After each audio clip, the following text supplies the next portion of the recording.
If you've been shopping for the latest German luxury vehicle, you've probably got vehicles from Mercedes, BMW, and Audi in your sights. But today, we're gonna give you the great rundown as to what you can expect, anticipate from the issues, the problem areas, the ranking based on consumers' reports and RepairPal. And then at the end of that, we're gonna summarize it all with the quality experience, do a walk down, show you the goods and the bads, the creaks, the rattles, the weaknesses of each one of these vehicles, the Q5 as well as the Mercedes C300. Let's get into it now. Let's start out by saying that Mercedes-Benz obviously doesn't have a lower level brand. So in other words, the C300 is going to share parts, whether it's ignition coils and starters and water pumps, are all going to be shared within the model lineups within the Mercedes brand. Audi, on the other hand, can actually enjoy some of the benefits of having a lower level brand. For example, Volkswagen, you can get ignition coils, brakes, a lot of other parts come from its lower level sister brethren, if you will, the Volkswagen branding. So clearly there are some benefits in owning some of these Audis, because if you're a thrifty buyer and you're a do-it-yourselfer, you can certainly pick up some cheaper parts for maintenance and find yourself in a better place to save some cash. So before we talk about some of the problems you're going to find in both of these brands, let's just talk about for a second what you're going to anticipate based on RepairPal. With RepairPal as a resource, I can actually summarize and say that Mercedes C300 has a rating of 3.5 out of 5 stars for overall reliability, and about 0.7 times would you expect that vehicle to hit the shop unexpectedly with some significant repairs. When it does fail, 9% of those failures are going to be of a substantial failure. Big dollars, big impact, and that's the sad state of affairs, but that compares to the 12% rating when you're comparing it to other mid-sized luxury vehicles.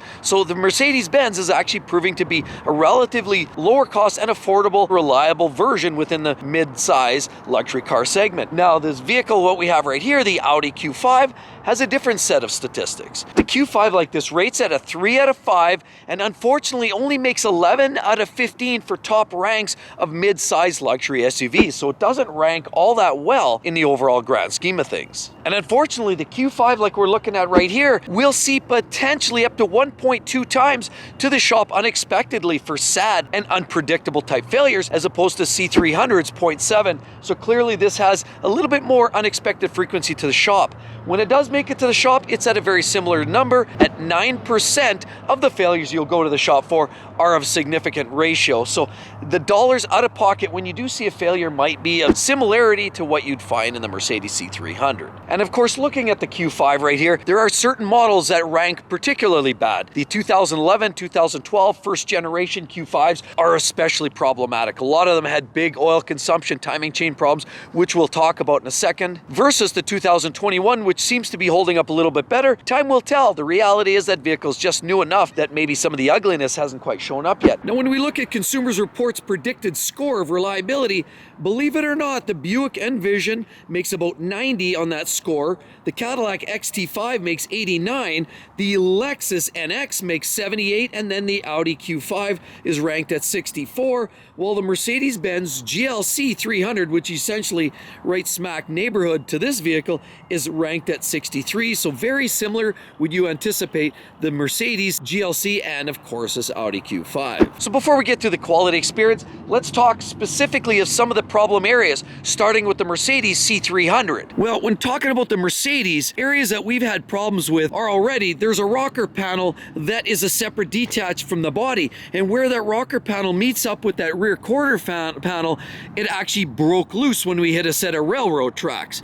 Another piece that we found a problem with was they have a speaker on the door. Well, that speaker dropped out at the same time we hit those said train tracks, which doesn't suggest that it has a huge amount of quality control developed into it. And the 2018 model year C300 that we own squeaks, rattles. You hit a little uneven pavement, you start to get some squeaking and rattling and clicking and clonking, and clearly the quality of which the materials and fit and finish aren't necessarily built for longevity. They're not built like the old Sherman tanks of many yesteryear. The modern day Mercedes, at least the C-Class, doesn't seem to hold up all that well, and we'll walk through that quality experience with you in a second. Another thing to expect with the Mercedes C300 are glitchy electrics. It's been commonly known that some of their infotainment systems glitch out. They have problems with them flashing, coming on or going away.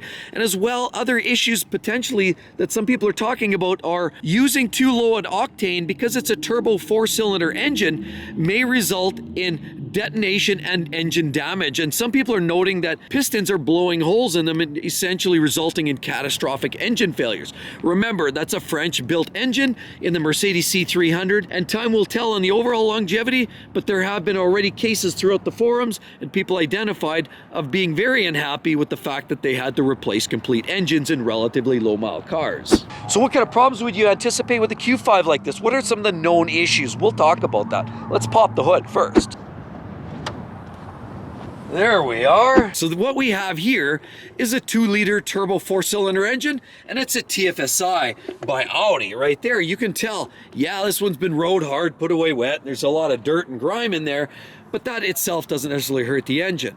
So let's talk about some of the problem areas you would expect in a modern day Audi. So one of the problems you'll find here that a lot of recent late model Audi Q5 owners like this one have are power steering issues. And unfortunately that steering related issue is it means it's an alarm, power steering failure, and it says it's actually unsafe to drive. The sad part is it often happens even more so when it's cold, and a lot of customers have been starting to hear that, complaining of electronic bings, and then you have this catastrophic alarm, and the alarm basically puts you in a state of panic because you don't know if it's safe to drive or not. Worst part is there's been some cases where Audi tends to take the vehicle back, they'll change a firmware, and then life's good. In other cases, that's not so much, and it's an actual full steering rack assembly change out for the tune of about $2,500 US. That's crazy. Could you imagine outside of warranty when you have a failure like that? Another problem has to do with the fuel pump flange, or the fuel pump in general, which is typically mounted further back by the tank. And what that means is sometimes you're getting leaking fuel or you're getting wafting fuel. And a lot of times it has to do with the flange weeping. It starts to emit the fumes, it becomes an extremely volatile and dangerous condition. There's been many attempts to try to sort that out, but that is also another common issue you would potentially identify with in late versions of the first generation Q5. Not as much in this latest update, but certainly in the 2013 to 2017 model years, that could be a real problem. And then there's a really ugly one, and it happens typically in the front end of these engines. It's typically from the 09s to 13s, you would anticipate, so the first generation. But what it is all of a sudden you're driving along and you start up the car and you get this weird rattling and clinking noise. You get this strange noise, almost like you're getting a rattling, and you can hear it on the front end, and it's almost like somebody dragging a chain through a metal garbage can. You get this rattly noise, rattle, rattle, rattle up here. You'd notice it more in cold weather or a startup or a shutdown, but still, if a vehicle's idling and it's starting to rattle and make a very metallic, tinny noise on the front end of the engine, more often than not, that was a faulty timing chain. If you had a timing chain failure on these engines and you left it go far enough, that chain can literally skip a cog, blow your cam timing, and literally catastrophically fail that engine. That's a nasty failure to see, and an imminent one nonetheless if you're getting some of those strange noises. Again, it's a known issue for a lot of the 2-liter engines that you find in the earlier generations. That wasn't uncommon also for some of the A4s and A6s, A5s, so that was typical for a lot of those engines in that early generation. And they had another big one that afflicts certain engines. 2010 to 2017 in that generation. This particular model is a 2019, but again, it could be as late as a 16-17 model year, and it has to do with massive oil consumption. That's right. I mean, nobody wants to add oil outside of tune. Everybody brags when all they have to do is add the right amount of oil at an oil service and you never had to add any oil in between changes, but that's not necessarily the case. With some of that generation of the Audis, you're finding yourself every 2 or 3 weeks or only 500 or 600 miles having to add a quart. It gets to the point where it's literally adding a liter of oil every time you put a tank of fuel in. Gets that bad. And that was a common issue with some of the 2-liter TFSI engines by Audi. And the worst part is Audi would generally charge you a $500 diagnostic oil consumption test fee, and then on top of that, the insult to injury, it often meant it came down to the same solution, a broken engine. It was a defect from the factory, allegedly, that the pistons and the piston rings and the lands contributed to excess gap and of course excess oil consumption in very short amount of miles. Very problematic. It appears that they finally sorted some of that out. We don't have engines with quite as much oil consumption in the latest generations like this. However, it is a problem if you're looking at for those 2010, 11, 12 model years. excruciatingly painful, and some of the even later generations it's still a bit of an issue. A couple other issues you could find with some of the earlier generation models going inside here is the airbag. The airbags were known issues in earlier generation models. Yet one more big problem is related to that sunroof up there, and of course these side inflators. Now what it was basically these sunroofs were known to let water in. They would leak water, and that water then would make its way down into the cabin and sometimes end up corroding the inflator on these side airbags, and that then could pose a safety issue where if that deflator actually did corrode, it could result in shrapnel being discharged on the sad consumer or the driver or occupant of that vehicle. But just even having water drip into the cabin and soak the fabric and the material just is not a great place to be. You can literally add 150 pounds worth of water, soak it into the foam in the vehicle. Just a bad scene, but that was an issue in some of the model years, even up to 2017. Another factor that can impact reliability is how easy a vehicle is to service, how accessible, the materials that they use. Because expensive materials results in high dollar servicing, and as a result, as the vehicles get onto the third and fourth owners, a lot of people don't want to dole out the cash, and a lot of people just can't fix them because of high shop rates if vehicles are too complicated, and servicing and access to certain elements and components are very pricey. Let's talk about what that looks like between these two, between this vehicle, this Audi Q5, and the Mercedes C300. So first thing, looking under the hood here of this Audi, right there, Q5, is first thing you'll notice over the Mercedes C300, there's a lot more access room here. You'll see a lot more space, better access for servicing. Generally, if you have more access, if it's easier to work around things, you tend to do more servicing and repairs, and it might even help the do-it-yourselfer. Right down there, you can see the transmission right from the top here. You can't see so much on the transmission of the Mercedes. Of course, you have oxygen sensors you can access quite easily here. You can get your hands around a lot of parts on these vehicles. Of course, the airbox is fairly easy to get at. You just need to undo a few quick bolts. It's quite easy to access. You have quick access for your battery charging, very easy. This is easy to access too. Moderate quality. This here looks sort of like it's built aftermarket, and it doesn't inspire a ton of confidence. So in some ways, the Audi looks like they sort of just slapped it all together. Whereas the Mercedes looks like it's a little bit more regimented and put together in a more methodical and logical way. This vehicle here definitely feels a little bit more scabbed together. It almost feels like, hey, slap that, just lower the engine in and we'll call it a day. So it definitely looks like a simpler setup, but that's not always a bad thing. In a lot of ways, the simpler setup, for example, I keep coming back to things like this, these crimps, these types of hoses. This is your cooling system, and you'll see a lot more of it down there. You see the big hose, there's a big hose right here, and they have that same type of clamp, same thing down in here. You see those types of clamps, much easier to access, and when they go, I mean, this hose is only going to cost you about 30 bucks versus a Mercedes hose that has the snap fittings, like a BMW hose, tend to cost you more like $250 for some of those specialty hoses because they have those plastic ends that are keyed and they're a snap ring. And then this is just simpler, easier, cheaper, and more effective. That's why in a lot of ways, servicing these types of vehicles is just a better proposition because you have simpler parts.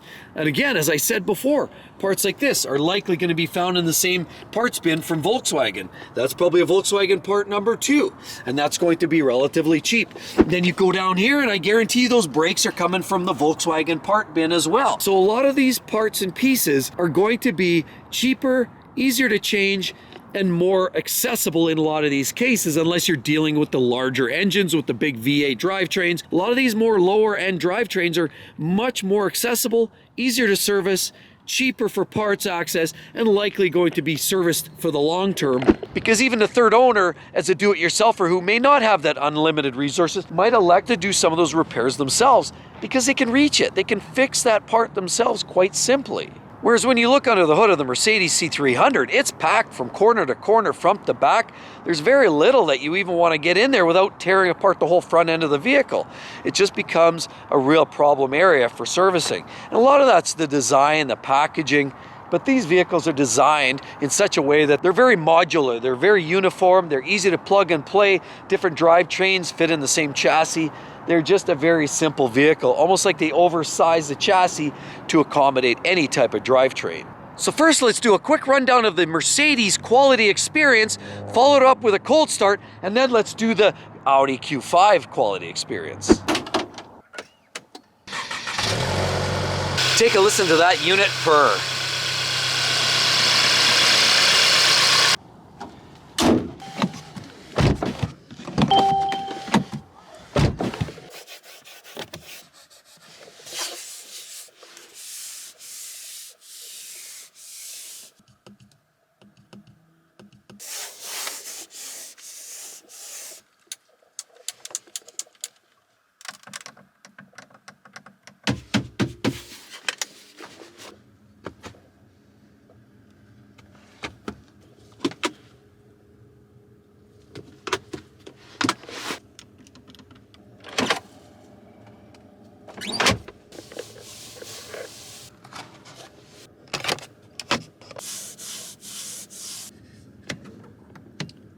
Now time for a cold start on the Audi Q5. Let's do this.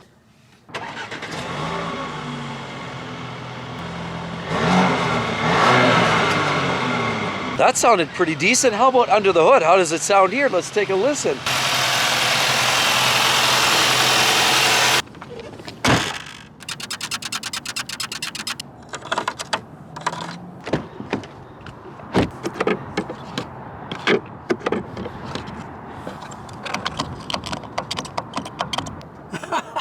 Where's the tailpipes? Is this what they call exhaust tip? When this is actually what we're looking at right down here? Oh, look at this. This is normal. And this looks like all watery and bubbly and droopy.